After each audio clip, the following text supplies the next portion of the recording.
Good morning, everyone. Today is August 3rd, but by the time I post this video, it probably won't be till September.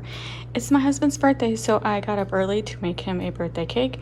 We are usually out of town on his birthday, so I don't get an opportunity to make a cake every year. But since we are fostering a gazillion kitties, we put our travel plans off until those kittens are adopted. So I decided to make him a Chantilly cake. This is a Copycat berry Chantilly cake. A couple weeks ago, we went to Whole Foods, and they had Chantilly cake slices. We bought a couple and he absolutely loved it. And I had never heard of it, so I researched it. And here we go. I'm gonna make him a Chantilly cake. And this is a very expensive cake to make. I'm making it from scratch. If you've watched any of my cake videos, you know I normally just take a box of Duncan Hines mix, but this time I am following the recipe exactly and from scratch. So the most expensive ingredients is in the frosting, like the heavy cream, that was like $6.50. The mascarpone cheese was like $5.50. Fresh blackberries, blueberries, raspberries. So all the ingredients all together is like $25. So definitely an expensive cake to make. I will link this recipe down below because I'm not going to go through every single step. I'm just going to show like several steps. Anyway, it needs 3 cake pans of the same size, and I definitely have an overabundance of cake pans. I normally like them to be the exact same, but I don't. I got 2 of the same in this one. So yeah, you need 3 cake pans. And so first I'm going to make the batter. And this is definitely different for me because, like I said, I usually use a pre-mixed box because it's wanting.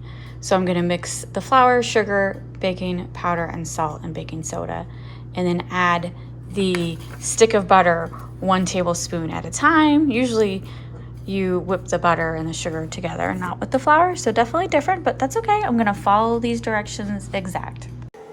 So this recipe requires 2 eggs. We are going to separate them and whisk the egg whites, and we are using the egg yolks. I've seen several recipes lately that do this. It just makes your cake more fluffy when you separate the whites from the yolk and using both. So I'm glad I have a hand mixer besides my stand mixer, because I will be beating the egg whites with this and then mixing it in to the main dish. So first I need to get my eggs separated, and if you watched my last couple cake videos, you know I use a Asian soup spoon to separate the white and the eggs, the whites and the yolk. That's just what works for me. This is the egg yolks, 1 cup of milk, and a tablespoon of vanilla. The egg whites will be beaten in a separate bowl, and then they will be combined all together. All right, so the next step is we're gonna add this to the dry mixture until it's just combined, and then we fold in the egg whites to all of the mixture. This is a thicker batter. Dividing it among 3 pans evenly was pretty hard, but I think I did an okay job. This was about 22 minutes. This one I put in a little longer because it was off to the side, so I don't feel like it cooked properly. I usually just do 2 cakes at a time, so when doing 3, you know, it was filling up my whole oven level, so but it looks fine. So while the cakes are cooling down, I'm gonna wash these berries and let them air dry because they need to be dry when I use them in the frosting. For the icing, we need almond extract, vanilla extract, salt, powdered sugar, confectioner sugar, heavy whipping cream, mascarpone cheese, cream cheese, and the berries to decorate the middle layers and the top layer. So first things first is we're gonna beat 2.5 cups whipping cream with, 2 cups of the powdered sugar. Supposed to beat the heavy whipping cream and the powdered sugar with a whisk attachment for 3 to 4 minutes. I happen to have a whisk attachment besides the normal paddle that I use. I even have a bread dough fork that I've never used, but I have used this whisk before. This is Pepper, the feral cat. I usually use a water bottle and scare away any of the other cats when they go out on the counter, but I won't with Pepper because I'm just happy to see her out and about because she usually hides in the basement. I don't really want to encourage this, but I don't want to take a step back by spraying her with water, so she's okay right there as long as she stays in that little corner.